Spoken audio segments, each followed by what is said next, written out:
do you expect phase 2 of the hostage deal to go forward?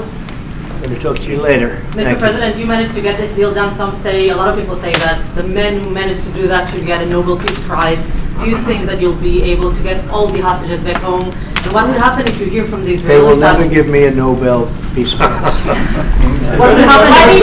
What would happen if the Israeli I deserve it, but they will never give it to me. What needs to happen for normalization to go forward? What needs to happen for normalization in Saudi Arabia? Well, we're going to see, and we're dealing with a lot of people, and we have steps to go yet, as you know, and maybe those steps go forward, and maybe they don't. We're dealing with a very complex group of people, situation and people, but we have the right man, we have the right leader of Israel. He's done a great job, and we've been friends for a long time, and we do a great job also.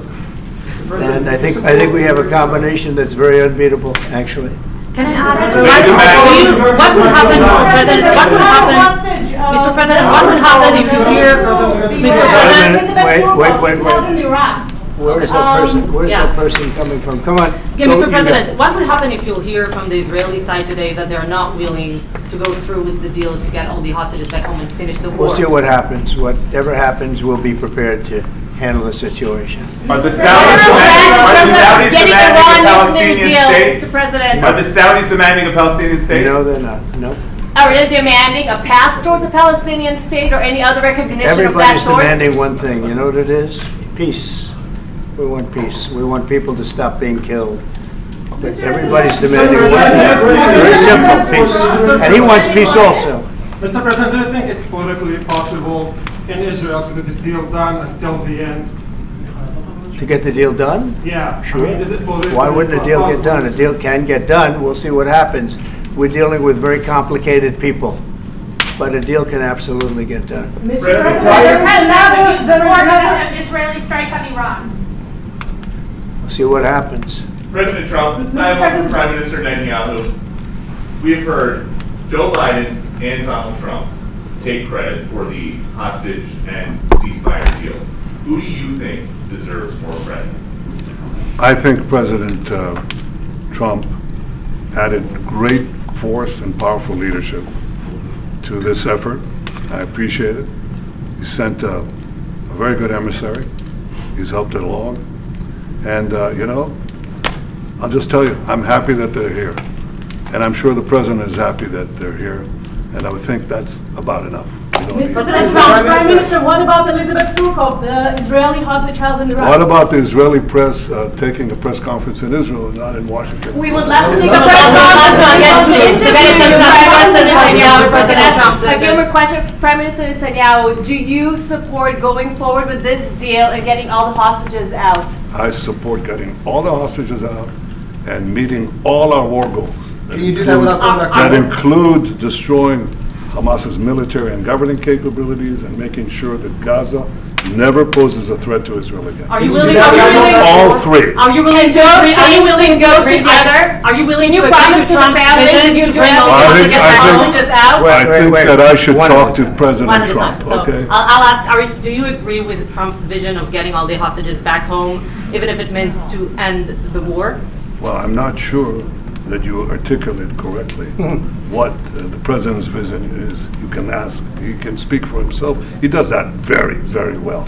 I have my own views, 3 goals, not 1, not 2, 3 goals, and I will meet all 3 goals. I think the President can help enormously.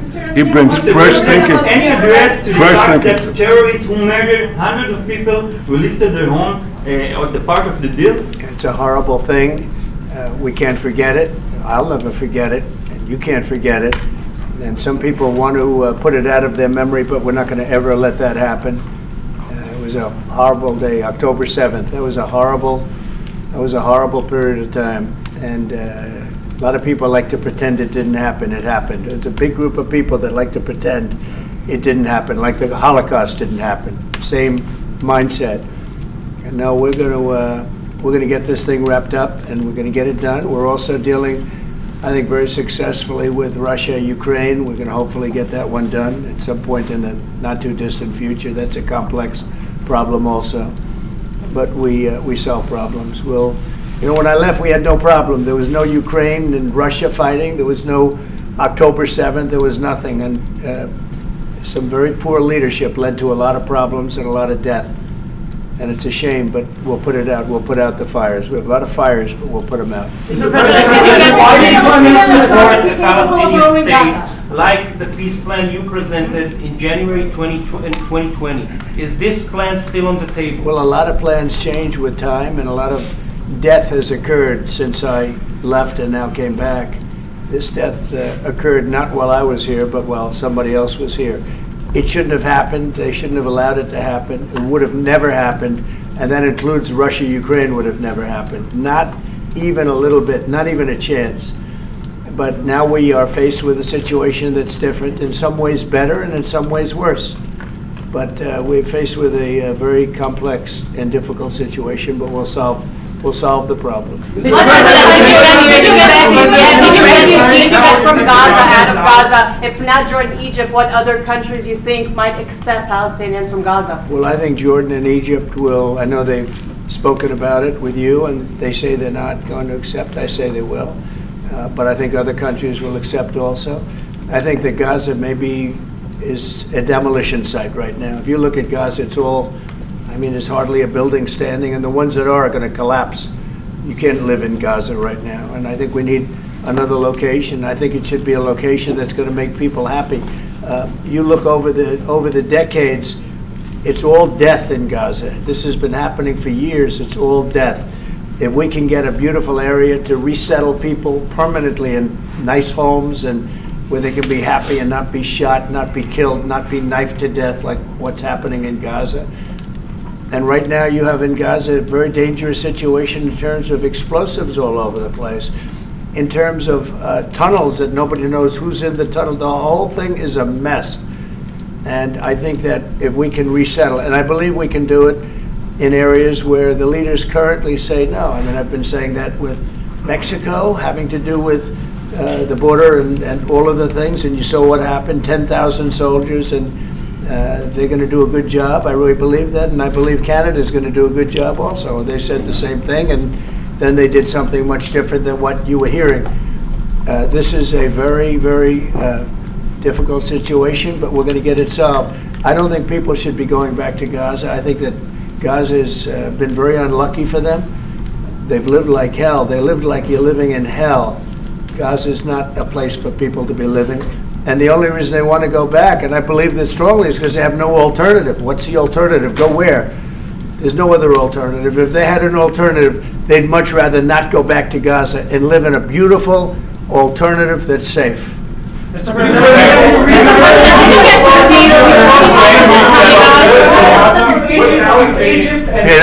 would Palestinians have the right to return to Gaza if they left while the rebuilding was happening? It would be my hope that we could do something really nice, really good, where they wouldn't want to return. Why would they want to return? The place has been hell.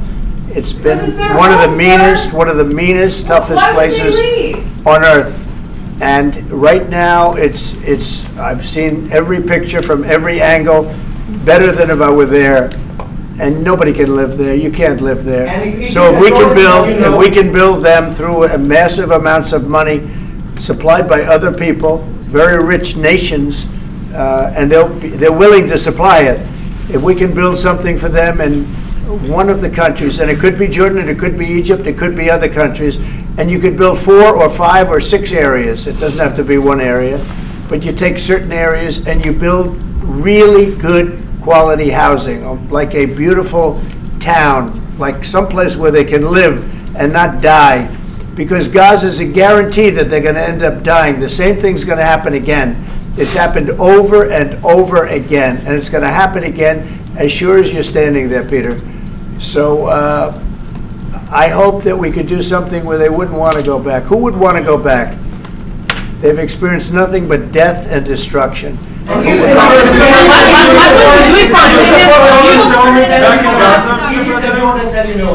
will you do then? Well, I don't think they're going to tell me no.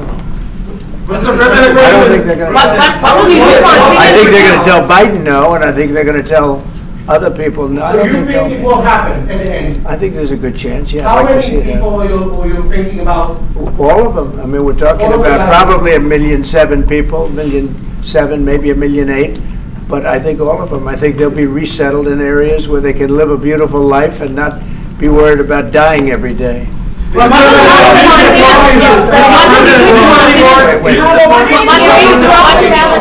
Mr. President, do you support building settlements, Jewish settlements back in Gaza in the next years? Say it. Building settlements, Jewish settlements back in Gaza in the next year. Do you support this idea? I don't see it happening. It's too dangerous for people. Nobody can go there.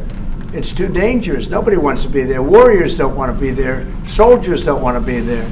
How can you have people go back? You're saying go back into Gaza now? The same thing's going to happen. It'll only be death. The best way to do it is you go out and you get beautiful, open areas with the sunlight coming through, and you build something nice. They are not going to want to. They are not going to want to go back to Gaza. Prime Minister Netanyahu, what is your message to the families of the hostages that look at this deal, that are worried that this deal won't go through? What do you say to them at this moment? Same message I said from the beginning of the war. We'll get them out, get them back. We got over 70%, close to 75% of the people who everybody believed will not get out. We got them in successive deals, and most recently with the help of President Trump. We're not going to give up on any of them, and we're not going to give up on our other war aims. Hamas is not going to be in Gaza, and we're going to get everyone back. Prime Minister, how optimistic are you about reaching phase 2 of the ceasefire? How optimistic are you about that happening? Well, we're going to try. That's one of the reasons, one of the things we're going to talk about here. And if we, you know, when Israel and the United States work together, and President Trump and I work together, you know, the chances go up a lot. It's when we don't work together, Israel and the United States don't work together, that creates problems. When the other side sees daylight between us, and occasionally in the last few years, to put it mildly, they saw daylight, then it's more difficult. When we cooperate, chances are good. Say it.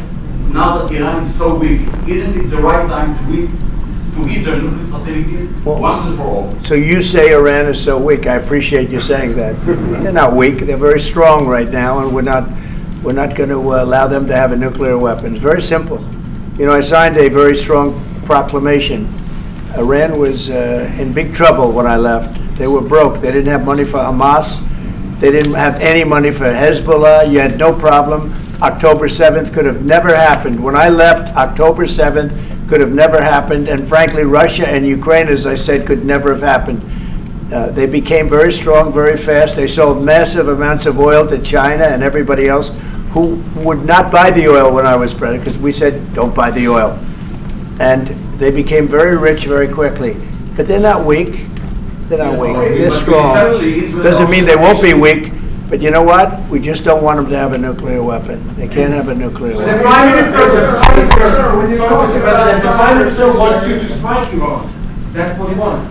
You don't know what he wants. What do you know about anything? Go ahead. But is that option on the table? President Trump, is that option on the table? You're not just talking about Jordan. No, could be other places too. There are many people that have reached out, many countries, many leaders of countries that have reached out that would like to participate in that. Doesn't have to be Jordan and Egypt, but I think it would be also them. Mr. President, your relationship with Mr. Netanyahu knew ups and downs. How do you describe it right now? No, I think it's mostly ups. Mr. President, what about the Palestinian Authority? Shouldn't rule Gaza because Gaza will be empty? What? The Palestinian Authority, can it rule Gaza? What do you think? Well, it's had a pretty hard time, wouldn't you say? I'd say it's had a pretty bad time of it.